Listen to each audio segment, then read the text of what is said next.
Hello friends, welcome to unified study channel. आज हम भारत के राष्ट्रपति यानी कि प्रेसिडेंट ऑफ इंडिया के बारे में जानेंगे कि उनका चुनाव कैसे होता है, उनकी योग्यता क्या होनी चाहिए या फिर उनको किस तरीके से हटा सकते हैं। तो चलिए शुरू करते हैं। सबसे पहले जो भारत के राष्ट्रपति हैं उनके बारे में दो बातें जाननी जरूरी हैं कि जो हमारी भारतीय संघ की कार्यपालिका होती है उसकी शक्ति किसमें निहित होती है। उसकी शक्ति होती है राष्ट्रपति में। तो जो हमारे प्रेसिडेंट होते हैं वो कार्यपालिका के मुखिया होते हैं और इसमें शक्ति जो पूरी है वो किस में निहित होती है, राष्ट्रपति में।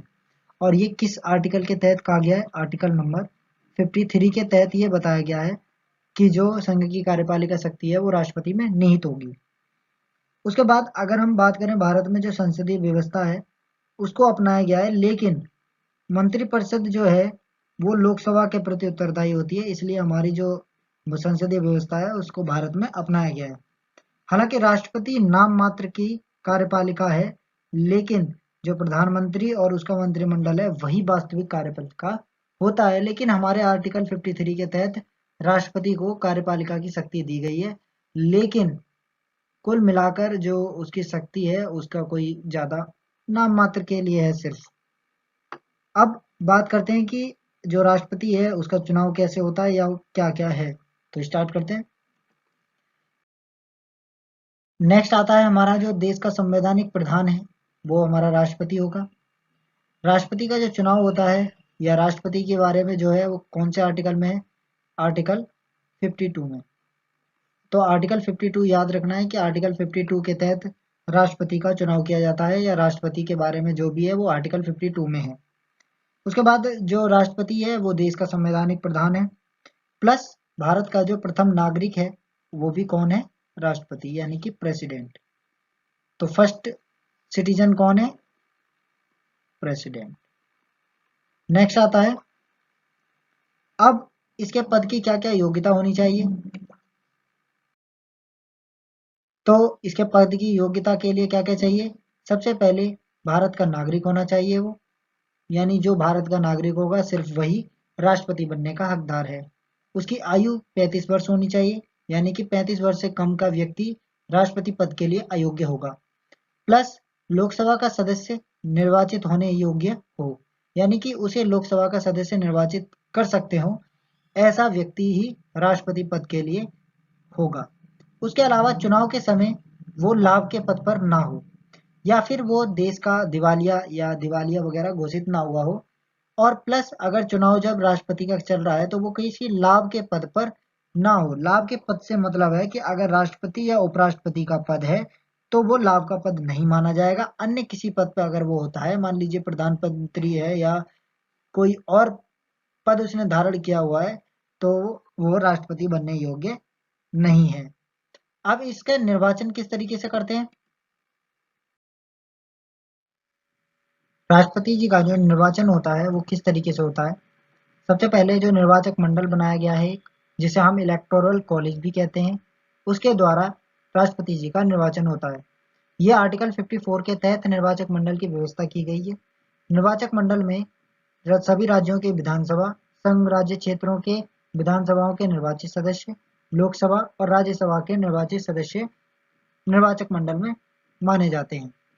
इसके अलावा जो राष्ट्रपति चुनाव करते हैं 12 सदस्यों का, राज्यसभा में जो मनोनीत सदस्य हैं वो वोट नहीं कर सकते, बाकी ये सब कर सकते हैं वोट। उसके अलावा जो विधान परिषदें बनी हुई हैं उनके सदस्य भी वोट नहीं कर सकते हैं। अब बात करते हैं सिंगल ट्रांसफरेबल वोट सिस्टम की। तो जो सिंगल ट्रांसफरेबल वोट सिस्टम है उसका मतलब है कि एक व्यक्ति अपनी चॉइस के अकॉर्डिंग कई व्यक्तियों को सूची में रख सकता है कि पहली पसंद ये है, दूसरी पसंद ये है और तीसरी पसंद ये है। इस तरीके से वो 3-4 व्यक्तियों का नाम अपने लिस्ट में रखेगा। अगर पहली पसंद चूज की जाती है, मान लीजिए उसको बहुमत प्राप्त होता है, तो उसे राष्ट्रपति चुन लिया जाएगा। अन्यथा उसकी जो दूसरी पसंद है उसके अकॉर्डिंग चेक किया जाएगा कि वो बहुमत प्राप्त करते हैं या नहीं। अगर उन्होंने बहुमत प्राप्त कर लिया तो उन्हें चुन लिया जाएगा। इसका मतलब ये नहीं है कि उसका जो वोट है वो 3 जगह मान्य होगा, बल्कि उसका जो वोट है वो केवल सिंगल ही काउंट होगा। यानी कि उसका जो वोट है वो फर्स्ट से ट्रांसफर करके सेकंड में तब्दील कर दिया जाएगा। तो इसे इसलिए सिंगल ट्रांसफरेबल वोट सिस्टम कहते हैं। अब नेक्स्ट चलते हैं। शपथ कौन दिलाता है राष्ट्रपति को? तो जो राष्ट्रपति की पहले तो जो मत पद्धति है निर्वाचन की, वो एकल संक्रमणीय मत पद्धति होती है, वो आर्टिकल 55 के तहत बोला गया है। प्लस समानुपातिक प्रतिनिधित्व प्रणाली होती है, यानी कि अनुपात देखना होता है कि किसको वोट ज्यादा मिले हैं। अगर कभी भी राष्ट्रपति को जो शपथ ग्रहण करवानी होती है, पहले तो वो 5 वर्ष के लिए चुना जाता है, प्लस उसको जो शपथ दिलाएगा वो होते हैं भारत के मुख्य न्यायाधीश। तो भारत के मुख्य न्यायाधीश, और अगर भारत के मुख्य न्यायाधीश अनुपस्थित हों तो जो सुप्रीम कोर्ट है, सुप्रीम कोर्ट के सबसे बड़े जो न्यायाधीश हैं वो इस चीज को, या जो जज हैं वही इसका चुनाव या उन्हें शपथ दिला सकते हैं। अगर राष्ट्रपति की बात करें तो राष्ट्रपति जो है, अगर राष्ट्रपति के निर्वाचन का कोई संबंधित विवाद है, उसका निपटारा भी सुप्रीम कोर्ट ही करता है। किसका? जो अगर कोई राष्ट्रपति पद पे कोई विवाद चल रहा है तो उसका निपटारा भी सुप्रीम कोर्ट ही करता है। अगर उच्चतम न्यायालय को कुछ गलत लगता है या फिर निर्वाचन अवैध घोषित होता है, तो जो निर्वाचन अवैध हुआ है उसके द्वारा जितने भी कार्य किए गए हैं उन्हें अवैध नहीं बताया जाता है। तो जो एकल संक्रमण पद्धति थी निर्वाचन की, एकल संक्रमण पद्धति, उसका जो जिक्र है वो आर्टिकल 55 में है। किसमें है? आर्टिकल 55 में। इसके बाद अब जो उत्तराधिकार की बात करें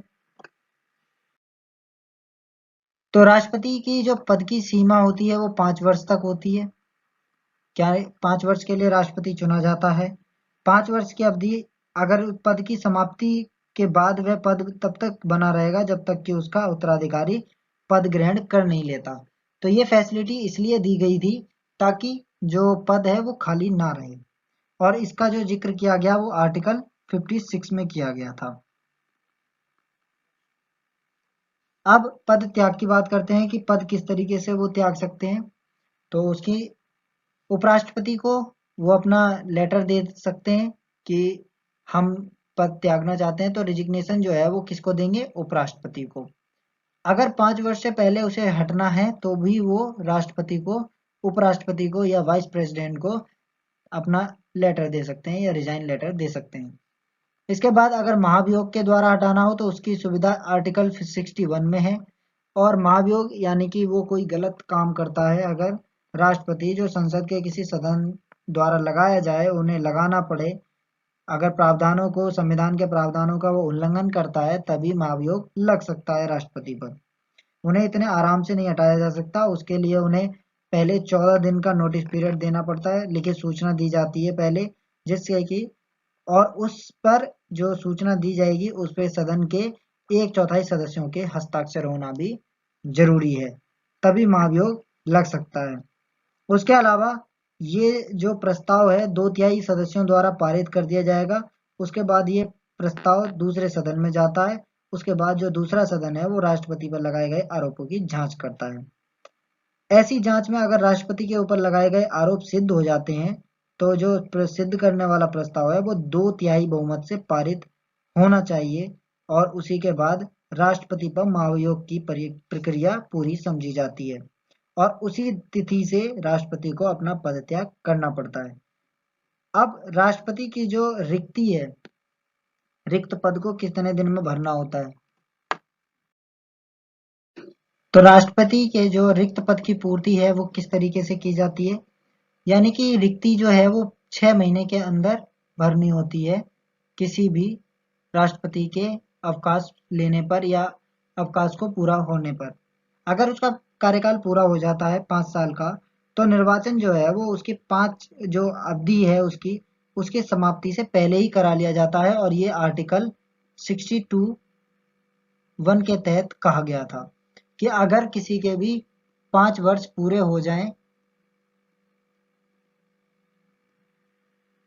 जाने तो उससे पहले ही चुनाव करा लिया जाता है, और उसके बाद जो नया राष्ट्रपति है वो उसके 5 वर्ष पूरे होने की तिथि पर शपथ ग्रहण समारोह कर लेते हैं और अंतराल नहीं होने देते हैं। अगर किसी कारणवश ये चुनाव प्रक्रिया लेट होती है तो राज अंतराल ना हो, इसलिए अनुच्छेद 62(1) के तहत ये भी कहा गया है कि कोई भी जो व्यक्ति है, वो राष्ट्रपति, जो पूर्व राष्ट्रपति है, वही उस पद की अवधि पर बना रहेगा जब तक कि उसका कोई उत्तराधिकारी पद धारण नहीं कर लेता। और ये आर्टिकल 56(1) के तहत ये कहा गया था कि जब तक कोई नया उत्तराधिकारी नहीं हो जाता है तब तक वही व्यक्ति बना रहेगा राष्ट्रपति के पद पे, जिससे कि राज अंतराल ना आए, राज अंतराल ना आए।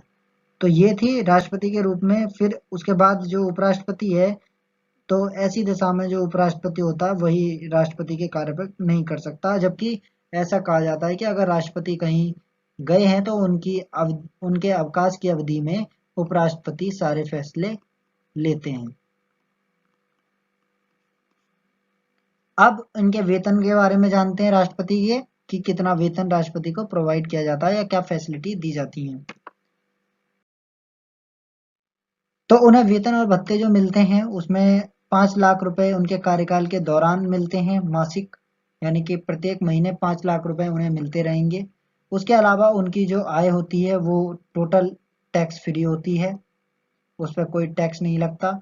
उन्हें निःशुल्क निवास स्थान प्रदान किया जाता है, जिसे हम राष्ट्रपति भवन भी बोलते हैं, राष्ट्रपति भवन।